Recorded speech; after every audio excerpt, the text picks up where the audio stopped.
Howdy, folks. Happy Tuesday. Happy election day in the States, even though it's an off-year election. I just have to say this before we do the pre-show. It's wonderful when you go to the polls in the morning. First of all, you can't find the poll because they've changed where the location was, and it's sort of in the back of the building, so you have to circle around. And that always happens. That's true. Yeah. But I go into the polls, and and I can't remember if it was my town's judges or Erie County, but they say pick 4 of the following, and there's only 4 candidates. Yeah. So it's like each one of them is Republican, Democrat, Conservative, Liberal, Workers' Party. So they all win? Yeah, because there's only 4.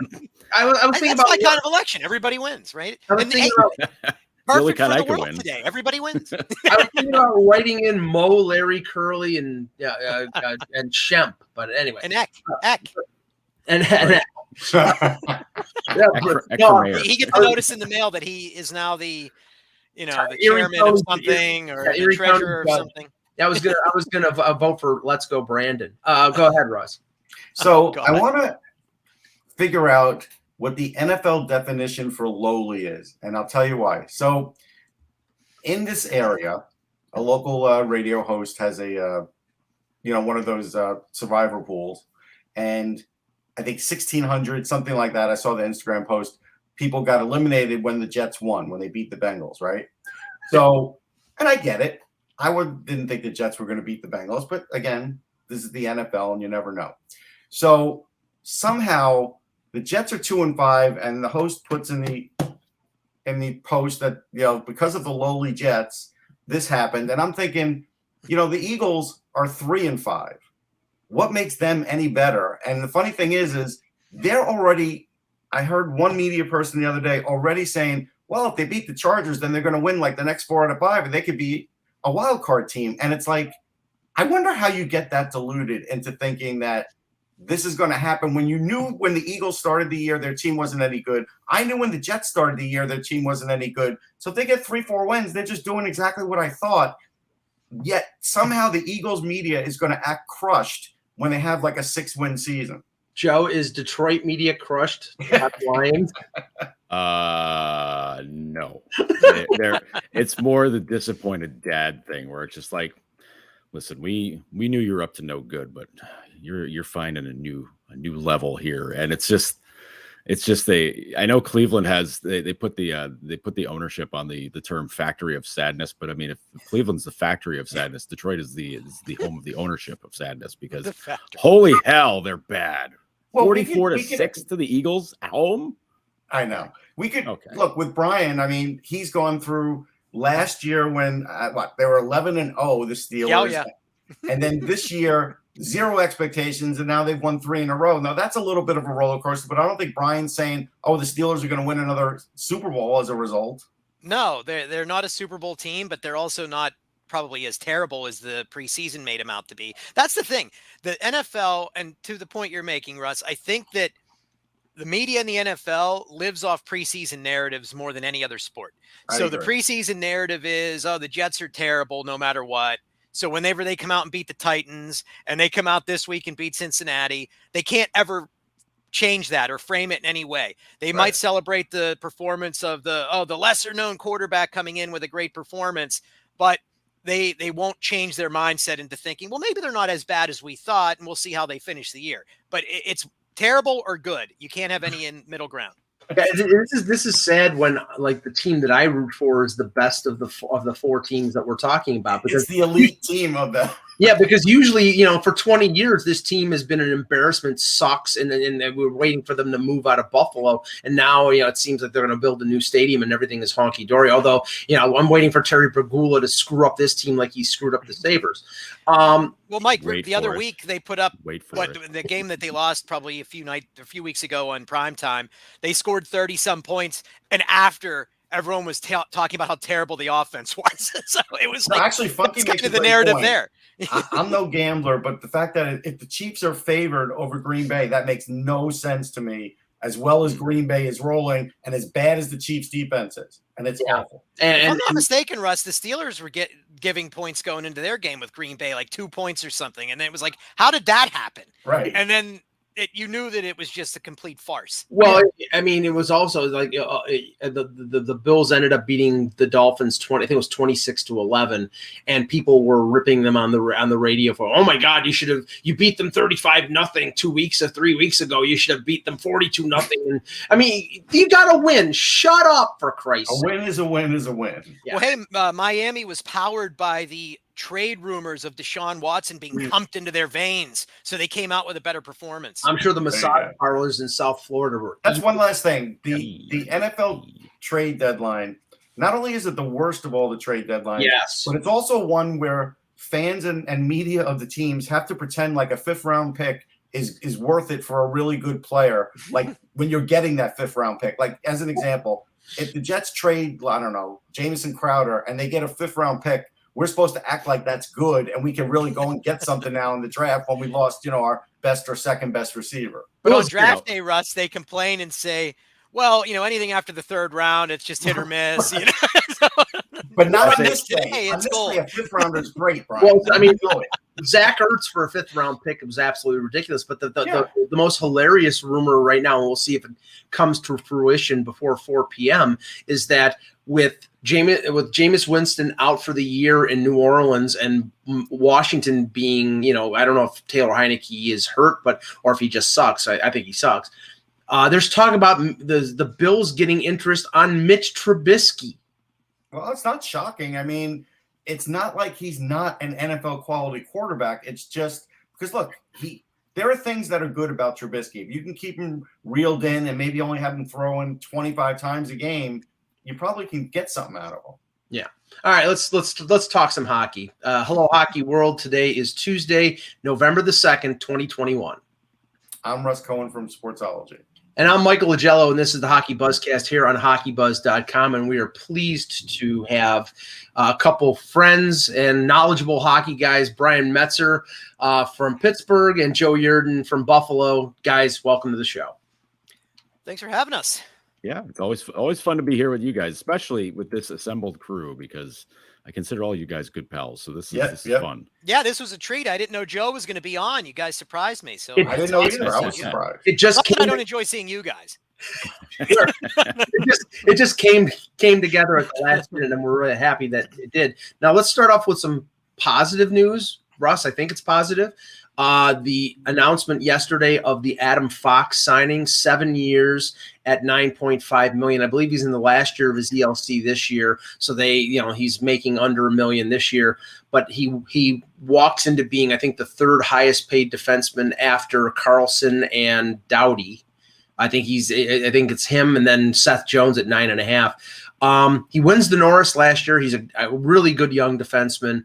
But do you think that this was overpayment? All right. So first off, now he can afford a house on Long Island, so that's good. So I feel good about the kid for that. Yeah, barely, like Joe said. The interesting thing is, I just was slugging it out on Sirius XM with Peter Burse on this very subject, and so you bring up, and basically this is going to be like a fatal 4-way. And you bring up all the $9.5 million defensemen and you put them in a corner, right? And what's funny is you're never going to say Fox is the flashiest because, Cale Makar is. Mm-hmm. And you're never going to say he has played the most like, Charlie McAvoy. But what I will say is I think he's the smartest. I think he's the coolest under pressure. And this guy never gets thrown. He doesn't get thrown on a 2-on-1. He doesn't. And now all of a sudden, he wins a game the other night. So maybe that part of his game is coming through where, he's got some clutch goal scoring in him. But he does everything matter-of-factly. He's that way when you interview him. He lives and breathes hockey, right? This is just what he does. So he expects himself to do this. Now, I think people are having trouble with this because they're like, well, he's not elite. Because now we have to say what elite is, right? Well, clearly Seth Jones is not elite. We're learning that. And so it's a better contract than Seth Jones. No one will argue that. We're all admitting that the prices are high for every one of these defensemen now. But at least you're getting him in his prime years. He does well Corsi-wise. He does well eye test-wise. The funny thing is, and this is something I believe, from the minute almost he got there, he had been treated like an elite defenseman from the fans and from the pressure that he gets just playing as a number one defenseman in New York because, again, everybody unfairly gets matched up against Brian Leetch and everybody has to say, oh, look, he's the next Brian Leetch. When, nobody's the next Brian Leetch, but that always happens. And so I think it's worth it. I don't think there's a downside year-wise, and I think they wanted 7 so he could get another, kick at it when he's like 31 years old, and that's fine. I don't blame him. Brian, I look at Adam Fox and because through Russ, I knew he was going to be good. I didn't know he was going to be a Norris Trophy winner, but I knew he was going to be good even, from the 2016 draft. I remember Russ talking about him. He gets drafted in the 3rd round by Calgary, and then he has 3 really good years at Harvard. And that's where I really got to see him make the jump, Mike, because I cover out of Princeton. If I didn't get to see that, I would have been like, hey, he's really good from the program. But he turned out to be better than I thought he would be. And then he gets traded to Carolina in the Hannafin deal, and he goes the way of Jimmy Vesey, or at least he threatened to go the way of Jimmy Vesey. And I'm like, this is a guy that teams like Buffalo who need defensemen, or teams like Toronto who needed a guy, they could have gone. But Russ, I don't know whether I want to ask Brian this, but did he specifically say, I want to go to the Rangers? And that's what he never said it. I was even told that there was a chance he would still sign in Carolina at the end, but I guess he must have told somebody somewhere at some point, or his friends, that he would love to play for the Rangers someday, that kind of thing. And when it became like a reality, then it was like, all right, you know what? That's what he wants to do. So maybe, they figured that out in the nick of time. So, the time didn't run out and they were able to at least, make a trade for him. Well, Brian, first you and then Joe, the price of defensemen has gotten ridiculous. I'm not saying Fox is not worth a big salary, but the Seth Jones signing really blew this market up. And now I think, before you could get defensemen that were really good at say 7.5 million. Now it's going to take 9.5 to 10. And I don't know how many teams can really, they're going to have to go down this road, but what are your thoughts? No, you're exactly right. It's always been, I think defensemen have been the leaders of the charge in terms of these high profile contracts. Yeah, there was forwards at the top tier of the forward position getting paid. But I think back to when Chris Letang signed his deal at 7.25, people thought that was out of hand. There was a gasp. It was like a ridiculous contract. Then a couple years in, it was essentially bargain basement already. So, because he started putting up the numbers, he kept putting up the numbers is what I meant to say. And he kept himself in the conversation as like a top 6 in terms of talking Norris. Was never really on the ballot, but for 1 time or 2 times. So when you think of it that way and you jump forward to where we are today, it's not that significant an increase. So it went up, $3-4 million, which with inflation in the world, so to speak, it works that way with these defensemen as well. And people look at these top tier guys who can log the minutes, put up the points, jump into your play, get some offense going, still be good defensively. They're the ones who are making the money now. It is just funny, though, when you see something like a Seth Jones, who, when he signed it, we thought it was high, but he's not lived up to that just yet as of today. We thought he would, maybe. It's not happening, and it's skewing things because everybody else is then getting paid at that level. Yeah. And that's how it always goes. One guy trailblazes, everyone else reaps the benefit. Yeah, I mean, McAvoy 9.5. All these guys.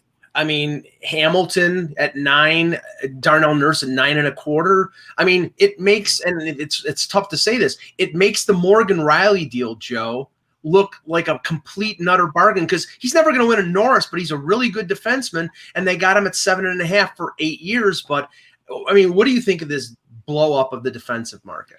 Well, what it says to me is that first off, statistical people have not figured out where the cliff is for defensemen, because once that seemed to get figured out through analyzing numbers with forwards, that seemed to throw the line down as to when you're going to pay a guy and how much money you're going to give a guy until what years. That hasn't been figured out with defensemen yet. And now we're seeing defensemen jump into the NHL right at 18 years old, and some of them take to it right away. Some of them, it takes a little bit of time. And the ones that get judged by taking longer, they're going to get paid eventually. It's happened to Seth Jones. Jones is 27, 28, and he's getting 9. He got an 8 year, $9 million a year deal. Like, okay, like that. I guess that works. But like even for a guy like him, the numbers have been there. Like he might not be as good as being what's being let on here. Like there was a couple of years ago he was that good, but the last two he hasn't. But with this market and the way it is, it makes it very difficult to decide how you're going, you know, how long you're going to dedicate to a defenseman and how much money you're going to give to him. I hate to bring up the Sabres on this, but they might be doing things absolutely right in when it comes to Dahlin, because there's still questions of what he's capable of, how good is he going to be. I think with him they are doing it right, because he hasn't had that quick emergence where you see it all. There's been some up and down, but I'll tell you what's in vogue now. What's in vogue now is for fans of other teams to say, "Oh, our whole top pairing isn't costing us that much." Islander fans, Flyers fans. It's great that you can make that judgment, but if you're telling me that your top pair is better than, you wouldn't want to take one of those guys out and put Adam Fox in, you're crazy, because all those teams would. But the idea is now they're just sort of like, that's the answer. It's like, well, this is only costing us this, and we're happy about that. And it's like, what?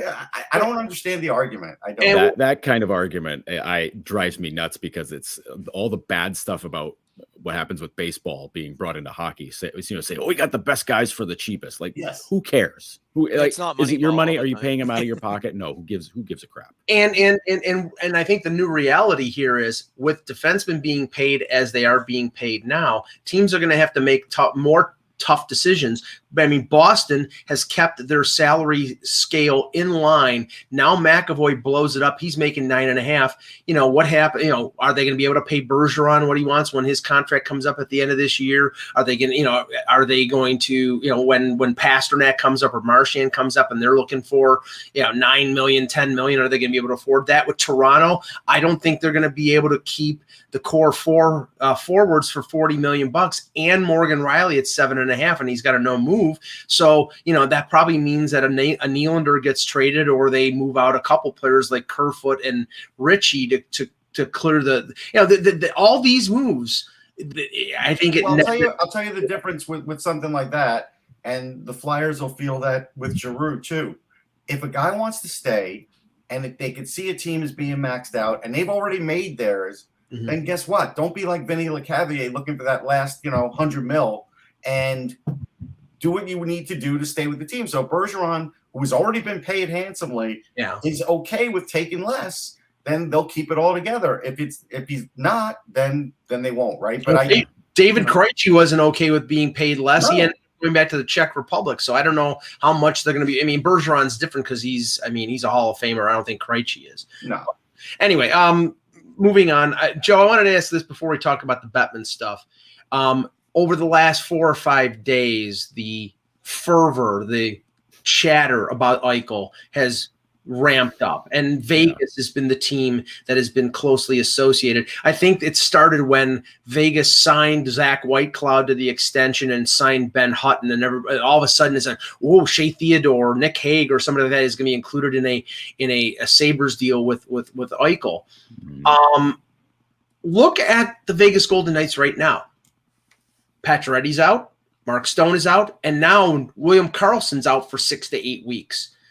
I mean, if they can hold on to a playoff spot, okay, but they're not going to get Eichel for 3 or 4 months. So I don't know how much sense all these rumors make when it comes to Vegas and Eichel. It makes sense in the grand scheme of it, because they're a team that needs a number one center. Bill Foley does not care about what it takes to get a guy if he needs to get a guy. And if you add a superstar like Eichel, well, that's another few tickets that you're going to be selling there that aren't going to see Celine Dion. So it's it's all about the entertainment dollar there in Vegas. And if you can add a guy like Eichel who can be a huge factor in them taking it over the top and perhaps winning the Stanley Cup, to me that makes 100% of sense. Now right now might not make sense with all these guys out, but for a cap strap team the way Vegas is, I mean, if you can go, if you could add a little more, wood to the fire for the LTIR, I mean, cool. And if you're not going to get Eichel back in the lineup until February or March, fine. I'm pretty sure Vegas is okay with that. So I mean, it makes sense in that view, but it just seems like there's a confluence of things from the past that are keeping this very, very difficult to get completed. And salary is the biggest thing. Let's not get it crossed up, because I don't think the Sabres want to take a lot of money back.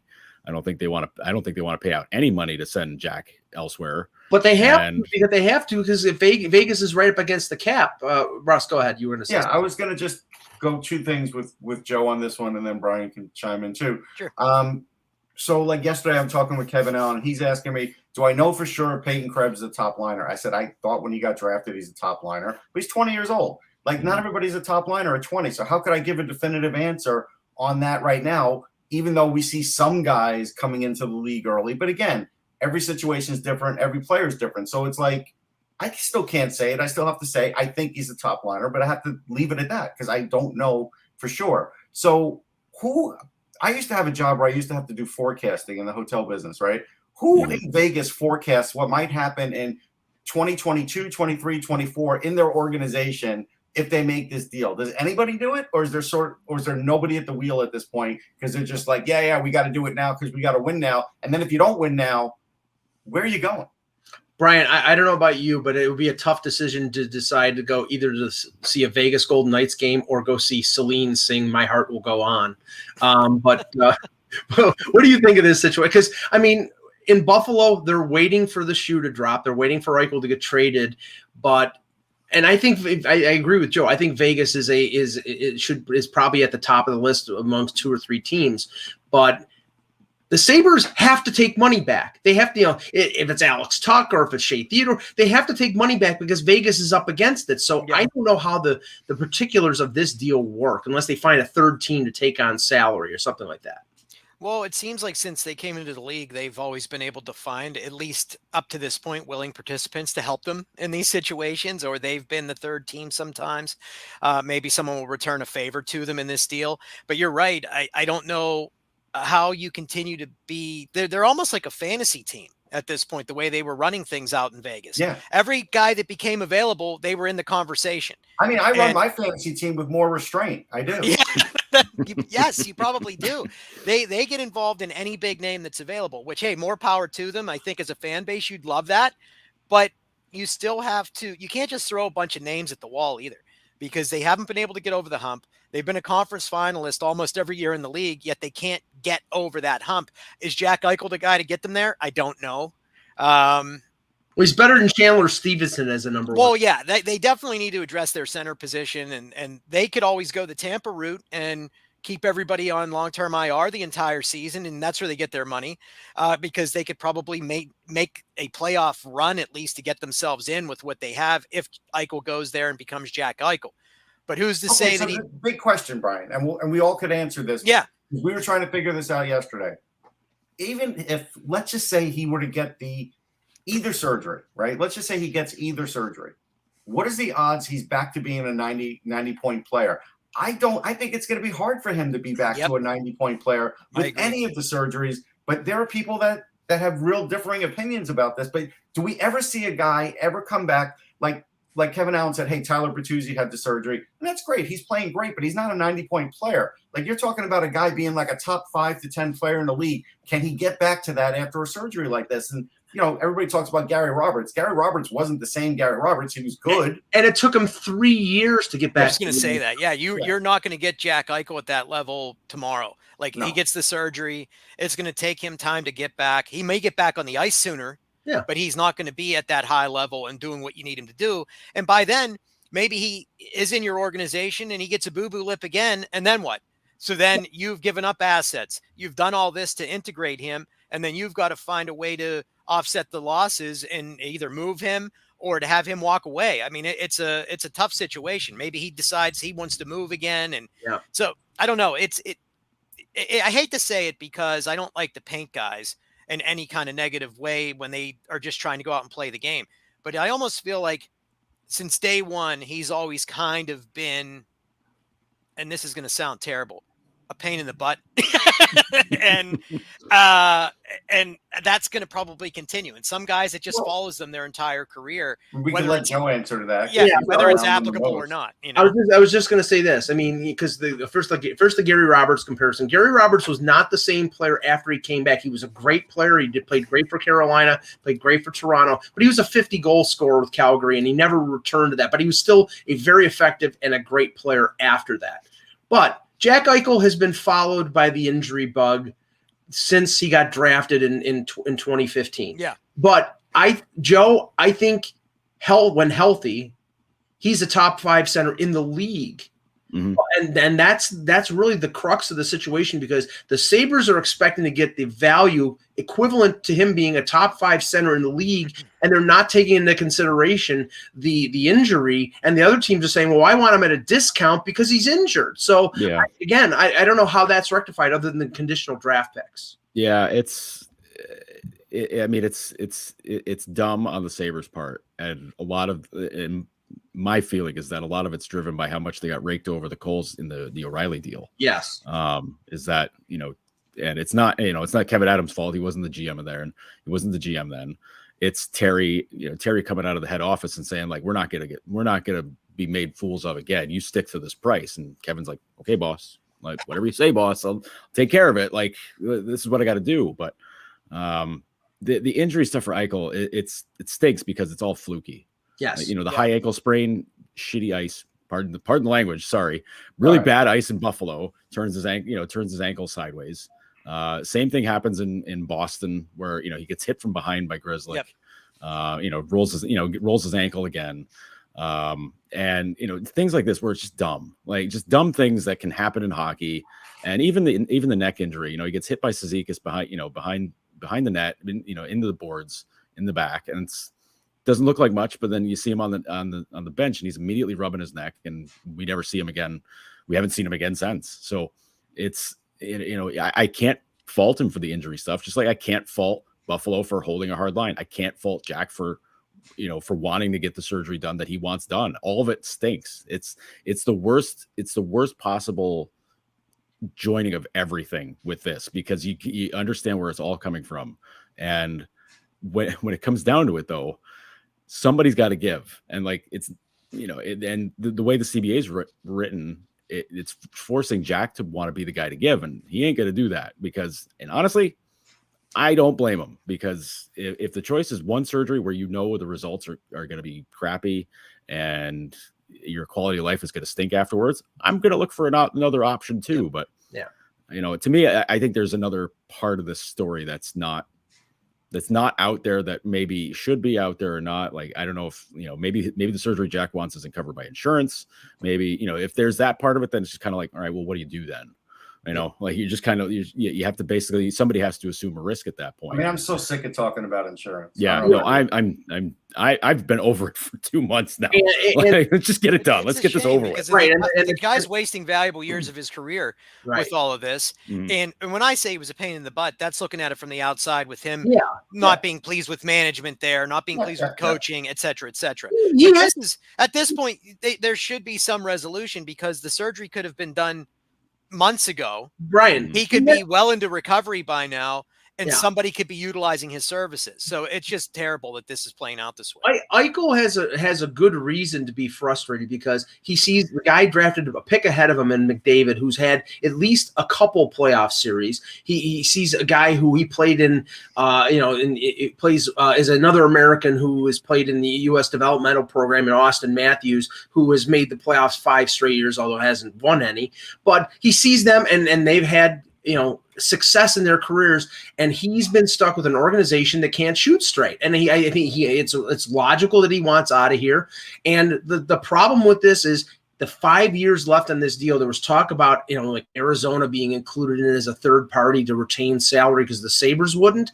Good luck. Arizona doesn't want to retain salary for 5 years. Nobody wants to in this current situation with the flat cap. So, I mean, this is really somebody has got to bend a little in this deal to make it happen. I don't think it's going to be the Sabres for Joe for the same reason that Joe said, because they got raked over the coals for the Ryan O'Reilly deal. They're looked upon as a joke of an organization in the NHL. They're trying to rectify that, and they do we even think there's a deal at this point?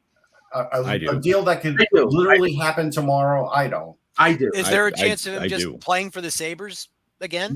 No. Is that just done? I mean, I know once they took the C and everything too, I think that ended the relationship, right? So some people have spitballed the idea that maybe he has to come back and play some games to prove that he's healthy, but like, I don't know. Do you want to see a guy actively throw the puck into the other team's net and just like show you can take some bumps and just say, like, I can do this? I played on a hockey team that did that once, Joe. A guy just went rogue in the middle of the game. I mean, they could loan him to like Zug for a couple. He scored games on our own goalie. Yeah. How bad did the teammates beat him up after that? It did not go well. He kind of made a run for it, but it was. Well, I've never seen that happen again or before. It was just mind blowing that they scored on their own goalie. Russ, go ahead. There's on purpose. Zero chance. There's zero chance Jack ever plays for Buffalo again, and I don't know. And why would he? Like they've driven him crazy over this whole thing. Like they've ground his face into the dirt with this. Why would he? I mean, granted, it would be very for not selfish, but for his own reasons. But why would you? Why would you do anything for an organization that has kept you from getting operated on for how many months now? Like 4 or 5 months now? So what month is he going to get traded? This month. December. Okay, I'll say December. I say it happens in November. Of course, I said in June it's going to happen in June. I said in July it's going to happen in July. I said in August, it's got to be this month. September, well, they got to get it done before. You're going to get it right eventually, Joe. It's a moving target. You shoot with a machine gun and just spray it everywhere, you're going to hit something. What happened before Thanksgiving? Yeah, well, for his sake, I hope so. Okay, we have to talk about this. I mean, I don't want to go on and on about it because everybody's talked about it. If it's the Leafs, you do, and if it's not, no, it's not the Leafs. The Gary Bettman press conference yesterday. I didn't watch it live. I watched segments of it because, again, this is a story. Not that I'm sick of it, but it's really. It's not a great subject to have to listen to and deal with it. I mean, the NHL has to, and I think people have to face the situation that Kyle Beach was abused, and that Kyle Beach is rightfully blaming the Blackhawks for mishandling this situation. Gary Bettman and Bill Daly faced the media yesterday. He expressed sympathy for Beach, but Joe, I'll start with you.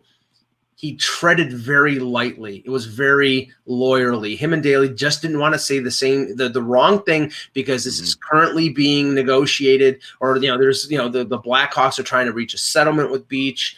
I don't think they want to express any additional culpability on the part of the NHL and the Blackhawks. He came out and said that the NHL didn't even know about this until I think May, the details until May, which I found hard to believe, but I'll take it on face value. I mean, there are people, and I'm going to exclude Alan Walsh because he's an asshat. That are anti-Bettman, that are looking at this situation and saying, okay, Gary Bettman's got to go. I don't know if that's fair, and Donald Fear as well, so we can touch on both of those. I don't know how fair that is, but what do you think of the press conference and the situation? Well, having watched Bettman forever, when it's a serious moment and it's something that affects the league very strongly, you get Lawyer Gary. And Lawyer Gary is not fun. He's not cuddly. He's straight up. That's his element that he personally is the best in, right? Which people hate. People don't like lawyers, and hockey fans especially don't like Gary Bettman, 95% of the time. Right. And he's not going to take any shots at how the NHL handled things, because anytime that he was asked or pressed about, what did the league do about this, he threw it back on Chicago. Right. And honestly, that's, he doesn't have to take those shots for Chicago. Chicago screwed up. And the fact that when he pointed out, somebody had asked him about, what did the NHL say when they were told about this by Chicago? And they said, well, Chicago presented this to us. They let us know that, there's a possibility of a lawsuit. And they said, well, what, he asked them what are the chances of that going on? And then Chicago tells him that it has no merit. Right. Okay. Okay. So that happens. How come you only find Chicago $2 million? How, Yep. Like there's so many disconnects there that we're not going to get a clear answer on that, because Gary's not going to tell us. Chicago's definitely not going to tell anybody. And maybe Rick Westhead can just be the guy that finds out every bit of information about everything. But I was going to bring that up, and Brian, I want to ask you this first, because yes, they fined the Blackhawks $2 million. They penalized the Coyotes for the draft combine circumvention draft picks. They fined the Devils $3 million for the Ilya Kovalchuk cap circumvention. So this was a light rap on the knuckles. And a draft pick too. Wasn't that a first round pick too? Yeah, and then they ended up getting a first back in a deal. So different deal, yeah. Right. But Bettman said different context, different facts. I mean, I'm sorry, and Joe mentioned Rick Westhead. They avoided answering a question, or they avoided even drawing on Rick Westhead until other reporters said, this guy's been sitting on hold and he's been the spearhead of the investigation. I mean, the NHL, from what I saw yesterday, doesn't know how to handle this. Yeah, that's exactly what it looks like to me. I think the shame of it is, there still seems to be, I get it, you're doing all these things to try and make it right now, but it still seems like they're doing it in a way to make it seem not as bad as it was, or well, we'll take the man's name off the Stanley Cup. We'll put these policies in place to ensure that this never happens again, which I can appreciate that. But what policies? Are you showing me a copy of it? Exactly. Are you letting every team know this is what the punishment will be? Yeah, exactly. Yeah, they're not doing that. Yeah, no, it's all in the ether. It's like we're gonna do this, and you should be happy with us telling you we're gonna take care of it. And no one right now is going to be happy with that. They want to see proof. They want to see the actual policies. They want to see change being made. This is terrible that this poor kid had to live with it for 11 years. And I still feel like when he goes on to his interview on television last week and has to say at the tail end that I appreciate all their kind words and they're trying to take actions, but they're still trying to crush my case as of today. That's the Blackhawks. The league, I think, is going to support their team as much as they can. I think it's ridiculous that they seemingly are getting a slap on the wrist in comparison to those other things, which I realize some of that stuff affects competitive balance and maybe it was just cap circumvention or whatever. That's insignificant compared to things like this situation where this, who knows, maybe Kyle Beach is an NHL player right now. Yeah. If this didn't happen to him. And I think it's terrible to hear people that have tried to find, I guess, ways to apologize for it by saying, and not even apologize, to make excuses for it. And I mean, I was actually talking to somebody in Pittsburgh, this made me mad. He's a hockey player. He's this big burly guy. Why didn't he just beat the guy up? Or why didn't he do this or do that? I'm like, you're 20 years old. You are being threatened with your dream being taken from you. You're kind of like, okay, I don't know what to do in this situation. I guess I'll just get through it and hopefully my life will go on. Well, right. The kid's life's ruined. Right. I mean, it's terrible that this has even happened, and I don't think they've addressed it properly just yet. Yeah. I realize they're excuse me, they're attempting to, but I think there's a long way to go in terms of making this situation right, and I don't think we've seen that resolution yet. Yesterday's press conference did not answer everything, and it sounds incomplete, and I get it. Like Joe said, lawyer Gary came out. That's what he needs to do. You're going to get legalese. You're going to get safe answers. But I think behind the scenes, hopefully they're slapping some things down and trying to rectify this to at least put a mechanism in place. Because if they would have even addressed this 11 years ago in any way, this would have been way different. Oh, yeah. Because you could have said they handled it incorrectly, but at least it would have been, there'd be some action taken. And then you go from there. When you have this conspiracy, essentially, and that's why I find it hard to believe that the league didn't know anything about it until May, too. I mean, come on. There's players talking openly about it. There's different levels of an organization talking about it. There's people that they're all high-ranking members of a team. They've been in the league hierarchy for years. There's no way the league didn't hear a whisper about this before this year. Come on. I just don't, I'll never buy that. Couple things.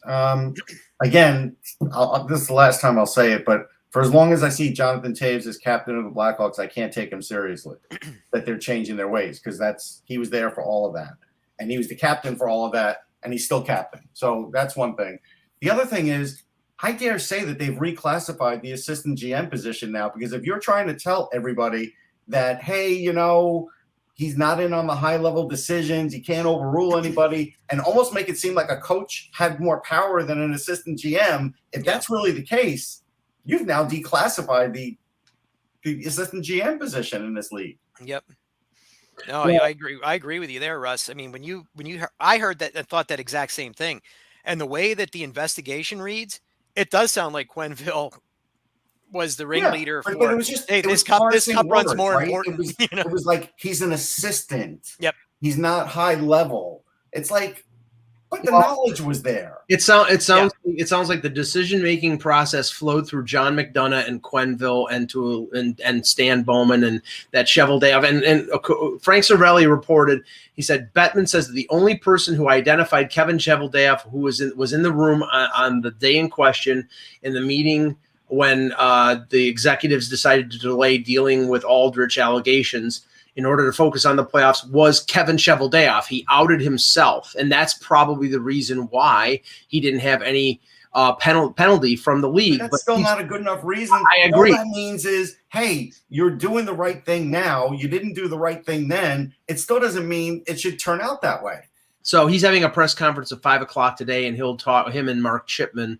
I think they wanted to wait. They used the excuse that no. I mean, yeah, he had vertigo. I mean, we can't say that's an excuse. No, I'm just saying. I think it may have been valid. I'm just saying I think they wanted to wait until after Bettman made his statement for Cheveldayoff. I just want to say this as a strategy, having these press conferences so the media could finally say something, because the Blackhawks shut out the media from theirs, isn't going to make it go away. Mm-hmm. It's not. No, it never does. Yeah, trying to hide it makes people pay attention even more. One of the most despicable things yesterday is what was Bettman's line about with the high school student. Oh, I need more information or whatever before they would work to get him counseling or to try and help him. What more information do you need? The guy pled guilty. He was allowed to be in the situation to affect that kid's life because you guys did nothing about this 11 years ago. And had they done something then. Oh, and Duncan Keith, he has the quote the other day, and we know what he said. And now he's like, well, yeah, I wish I would have done more. This is like 11 years in retrospect. Yeah. You didn't even say that the first time they spoke to you. You had the interview anywhere between May and September. You passed on it, and now after you see how big of a deal it is, you say, "Oh well, if I had to do it over again, I would do it differently." That's a bull crap response. I mean, the Patrick Queen thing, I didn't know who John Doe #1 was, is a bull crap response. Well, especially their memories have all been jogged now. Mm-hmm. Everyone said they knew nothing about it until it was in the news. Nobody knew this. Nobody knew that. Now, oh, you know what? I heard about it when I got to camp the next year. Oh, and I heard about this. I heard everyone suddenly remembers. Nobody, like, when you say you couldn't have interacted with a guy, we know those guys go through the locker room. Yep. He was at the parade. He's lifting the Stanley Cup. You're all there together, but you've never interacted. Unless he stayed in their organization for what, 3 more years? Yeah, and he was in no. I thought he stayed with the minor league affiliate. He left. He had the choice of leaving or having an investigation. No, not the guy. I'm saying Beach. Yeah. You're talking about the video coach. They said they didn't interact with Aldrich. Aldrich, I believe, was in USA Hockey after that. Yeah, no, he went there. He went to Miami of Ohio, Notre Dame, and then to and that I think that's the most reprehensible part of this whole thing is that. He was allowed to resign without any kind of ramifications, and then he assaults somebody else down the line, and that is on the Blackhawks. That is on. I mean that guy should have been prosecuted. He should have been. They should have faced the full extent of the law, and he wasn't. I'm surprised a couple more victims haven't come out here because based on the situations he was in. Mm-hmm. Those people who do those kinds of things just don't stop. I mean, I feel we don't know yet. I mean, we don't know. I'm waiting to see if more names come out. There very well could be. And I'll just mention this, and we won't hear the details of it until 3 p.m. because apparently there's going to be a press conference. But the Erin Scaldi, the wife of former Scranton Wilkes-Barre assistant coach Jared Scaldi, who was a former NHLer, there's a civil suit that names Mario Lemieux, Bill Guerin, the hierarchy of the Pittsburgh Penguins, for allegations that they covered up, or they wanted to avoid or cover up the assault of Mrs. Scaldi by the coach of Scranton Wilkes-Barre, which was Clark Donatelli. So that's going to be, I mean, I'm not, I don't know any of the details of this other than it's been out there for a while. And that's sort of been hanging over Bill Guerin's head because, Bill Guerin supposedly is going to be the guy who takes over for Stan Bowman for Team USA for the Olympics. So, I mean, all this stuff is coming out, and none of this is good for the league, but it shouldn't be covered up. It's something that needs to be faced. Yeah. These allegations are serious, and they should be given the light of day. I do want to say on a positive note, Mike, you'll enjoy to hear that I am wrong, that Marian Hossa is definitely going to hang it up, but he did come out with a statement in favor of Beach and in favor of the NHL and the NHLPA changing their ways, and right now he is not going to have, he doesn't want to have Marian Hossa legacy night with the Blackhawks. And that's, but that's a really good stand for him to take. And, I think it was a nice that's statement. the way you do it. I think that's the way you do it. And a lot of people failed in that way that they could have done it. Other NHLers, current day and previous day, and he didn't fail. So good for him. Well, I wonder if they're going to retire his number in Arizona, Russ. It's hanging up somewhere, Mike. That I'm sure that jersey, half the place probably doesn't even get walked through. I'm sure it's somewhere. In case you guys didn't see this too, the Penguins did put out a statement. I don't know if you care about that now, but it just said it says we took this Wilkes-Barre Scranton incident very seriously and acted immediately. The team investigated and addressed the alleged incident within hours of being notified in June of 2019, despite the fact that Mr. Scaldi delayed 7 months before he reported the incident. Immediately upon receiving the report, a full investigation was conducted within 72 hours. The former coach resigned from the organization. Following the report, Mr. Scaldi continued to coach in Wilkes-Barre Scranton for an additional year until we made significant staff reductions due to COVID-19 pandemic. And I will say that is kind of the way I had heard it when the news broke a year ago. And I'm curious to hear the details now, only because the way this situation went was that the head coach was inappropriate with his wife in the same vehicle with him and a driver. For whatever reason, nobody reacted in the vehicle. I don't know what happened. I would think if we were in the vehicle, something would have happened. You would have heard something happen. But he resigns. He stays with the organization. And then as a COVID casualty, once he was out, he said, well, they've been looking to get rid of me. I'm filing a lawsuit. And this is just that, I think, finally coming to pass because it came out in the news sometime last year during the pandemic. And now the lawsuit's coming out. So I'll be curious to just, I just want to hear the details because it seems weird. And he was like, I remember a quote in the Pittsburgh Post-Gazette here, something along the lines of, we felt they were trying to get rid of me all along, even though he worked in the organization, and then they filed their suit. So we'll see. It sounds like a he said, she said, as these things often are, but I'm very curious to hear the details of it because. Well, the only thing is, and I guess, we'll have to wait to see what legal experts say. And this isn't really at all about the Penguins. This is just because it's a civil suit now. Yeah. Is that going to make things different in the eyes of the NHL?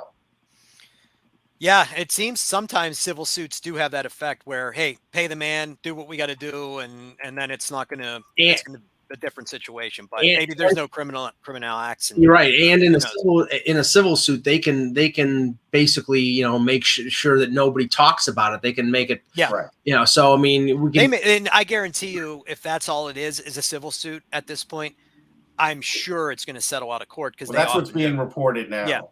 So we'll see what happens. And I don't. You guys may know this better than me. I could swear I saw right after Bowman was removed from Team USA's conversation and Guerin was inserted, they were saying that Sports Safe, which I don't know how much we trust them, did an investigation and cleared Bill Guerin already, but who knows? Based on the fact that they were working with the U.S. Olympic gymnast stuff. Yeah. I don't trust them. Are you saying that? My God. I'm going to say I don't trust them. It's just terrible. But yeah, I agree with you. So we'll see what happens. And obviously whenever, if I reconvene with you guys in the near future, we can discuss it further once some more details come out. Yeah, we need to know more. Just to touch on a couple things before we end the show, the Oilers, the Edmonton Oilers, with Mikko Koskinen in net. I'm glad Eck is not here because he'd be dancing a jig. The best he's played in years. Mike. Yeah, they beat the amazing what a better team in defense does in front of you, huh? Yeah, I don't know how much better their defense is, but they, a little bit better, a little bit. They're 7-1 now, Joe, and I said that the only division that the Oilers would make the playoffs in is the Pacific, and I stick with that, even though they're 7-1. But what are your feelings on the Oilers and the changes that they've made and how they're playing so far? Well, it's nice to get off to a good start like this to kind of relieve some of the pressure, because there is a lot of pressure on Edmonton. Yes. Let's not get across. You don't have a player like McDavid and, tease around in the playoffs and, get bumped out in the first round, or if it's a bubble year, you don't even qualify for the actual playoffs. You can't be doing stuff like that with the actual best player in the game. And all respect to Sidney Crosby, who I've always said is the best player in the game, but Connor McDavid's the guy now. But it's a thing where if this does come apart for Edmonton, and let's face it, it very well could, because we don't know, Koskinen, we know what his past is. Mike Smith, listen, Smith played the best year of hockey last year that he had since 2012, right? With the Coyotes. But if it does come apart, there's going to be a lot of questions as to whether or not McDavid's going to be like, all right, that's enough. Like, let's peace out. Like, let's get me somewhere else. I think that's the thing. A lot of people are kind of waiting to see if that happens. Some people are probably hoping for it to happen. I thought it came close a couple years ago, Joe. He was a little salty. And you know what? Could you fault him if that was the case? Like, even if the Oilers were 15-1, Mike would still have a problem with them. But they are much better, and the Kraken are what we thought they are. They're going to play games close. That's how Hackstall builds his team. They don't have a superstar that's going to bail them out in these close games, and they're going to lose a lot of close games. Are you insinuating, Russ, that Brandon Tanev is not a superstar? No. I mean, they love him there, which is great. But have they built him up just a little too high? Yeah, sure. Yeah. Brian, the Leafs have still not recovered from the loss of Jared McCann in the expansion draft. It's unbelievable. No, but I mean, it's on display it's in not Pittsburgh Vegas. a couple weeks ago. The GMs did learn something, and it's not Vegas, and they didn't get any real superstars, or even what you would say is a star player. Right. Schwartz is the closest. They got a bunch of second and third liners. Their star could have been Carey Price. And do you guys now, based on what's happening with Price in his personal life, do you think that is what they had a sniff of, and maybe that's why they passed on him? I would say probably yes. Yeah. I think it was the injury stuff more than the personal stuff. I don't know how much they knew before. Francis probably had a good idea. He's pretty in touch with the league. Does it sound like they were pretty close to taking him and then suddenly backed off? That's what it led me to believe. It did seem like there was real interest. You're right about that. The Chicago Blackhawks finally got their first win of the season, a 5-1 win over the Ottawa Senators. But, Joe, I mean, so apart from what we talked about, I mean, they start out 1-7-2. The Seth Jones is not playing very well. They seem to be a disjointed team. They're trying to trade Dylan Strome. There's talk about them firing Colleton. I mean, it's sort of a conflagration of everything going wrong with that team right now. Yeah, and they pop off last night because Kane came back from a COVID list and throws a hat. Immediately gets a hat trick. So that's your difference maker. But to me, granted, every dynastic team has a fall from grace at some point. Like, at some point, it just comes apart, and like that's that. It's not usually dramatic like this, where it's top of the bill mess everything.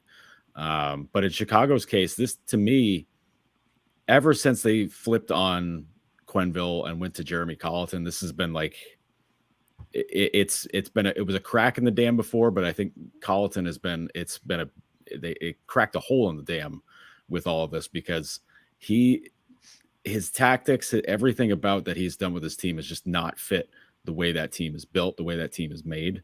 And he's trying to keep the machine going the way it has been in the past. And that stuff don't work. Like it just does not work with this team, and it does not work with you've got a bunch of guys that are aging out. Kane's not young. Taves isn't young. Keith they've already sent packing. Seabrook's gone. All these guys. Hossa. They moved on because of his allergy thing. Crawford.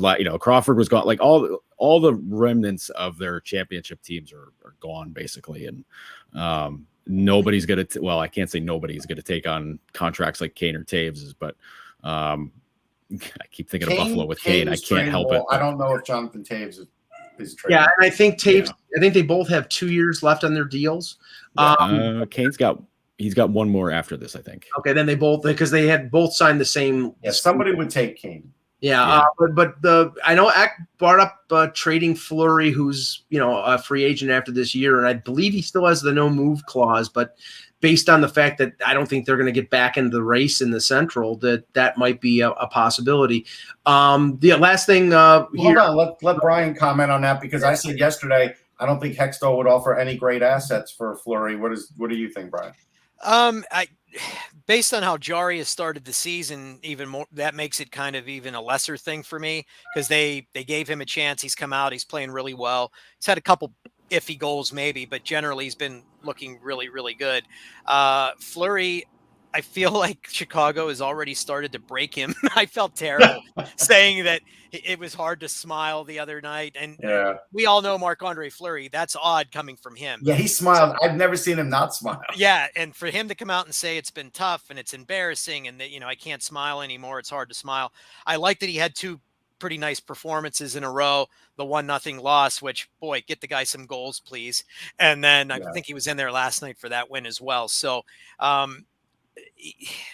don't know that maybe at the deadline, depending on what's going on, they're going to be looking to move him. I have to think, and maybe the Penguins would have interest if they have an injury at the goaltending position and or Jari falters. But right now, above and beyond maybe a draft pick and them retaining money or something, I don't know that they'd be looking to make that trade today.